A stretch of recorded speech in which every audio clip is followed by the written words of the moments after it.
Happy Monday, everyone, and welcome back to the NBA DFS Six Pack. I'm Noto. I'm filling in for a beer today. We got some good options for you on tonight's DFS slate. We got some value plays, maybe something a little lighter, something for a barbecue, something like that. We got some mid-range options, maybe a seltzer. I'm not sure how beer feels about seltzers, but we're going to rock with it anyway. Then, as always, we got the beast of the night. It's going to be something a little bit more rich, maybe a stout, maybe an IPA, whatever your drink of choice may be. So stay tuned and find out who is in tonight's six pack.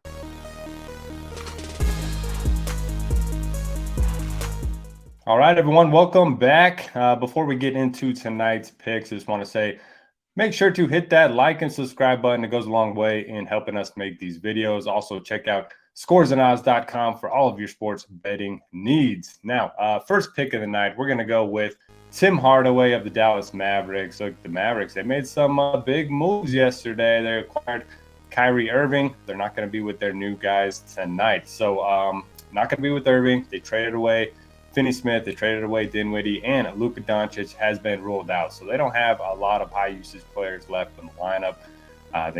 Tim Hardaway averages 37 DK, 36 FD points per 36 minutes with Luka and Dinwiddie off the floor. His usage rate jumps up to 29.5% with those two out.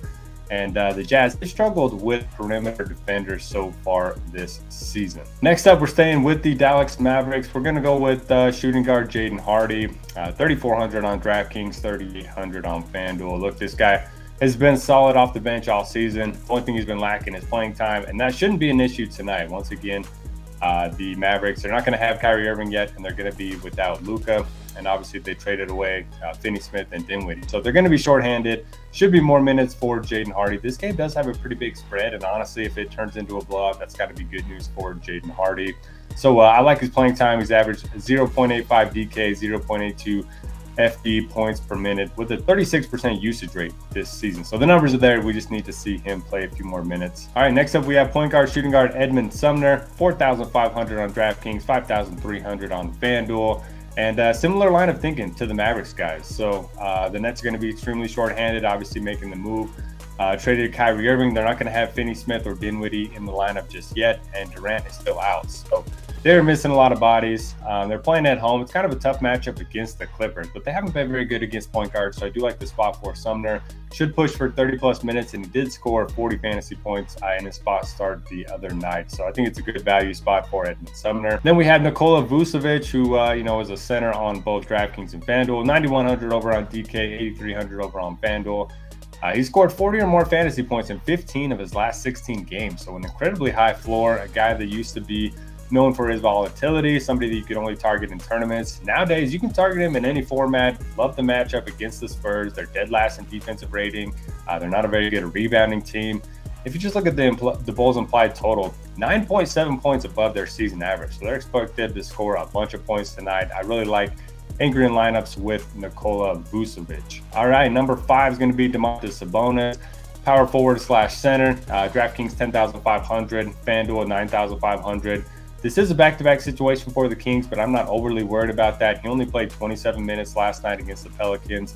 De'Aaron Fox still listed as doubtful, not expected to return until Wednesday. So he's going to continue to dominate the usage. We know, guys just put up huge games against Houston. They're 27th in defensive rating.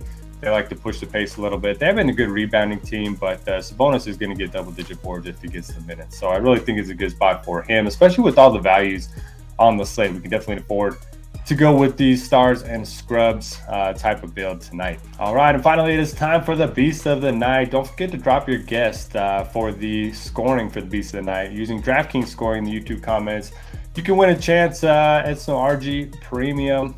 It's a really good product. So I highly recommend it. Just drop your guest in the YouTube comments.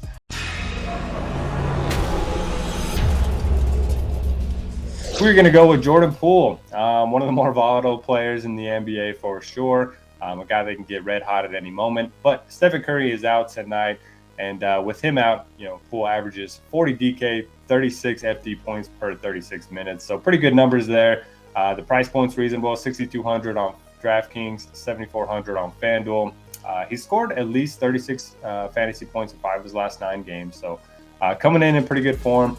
He's playing at home against OKC. So they're missing their best on-ball perimeter defender in Lou Dort. And OKC, they like to push the pace. We know Golden State likes to push the pace as well. So I'm expecting a lot of points to be scored in this one. They haven't been great as point guards. Jordan Poole's a guy that can get hot at any time. So I'm going with Jordan Poole as the beast of the night. Drop your guess, and we will pick a winner at the end of the night. So that'll do it. I appreciate you joining me. We will be back for another edition of the NBA DFS six-pack. Good luck tonight. Hey, thanks for checking out our videos. If you want more expert advice on DraftKings, FanDuel, or any other daily fantasy sports, make sure you check out the current videos playlist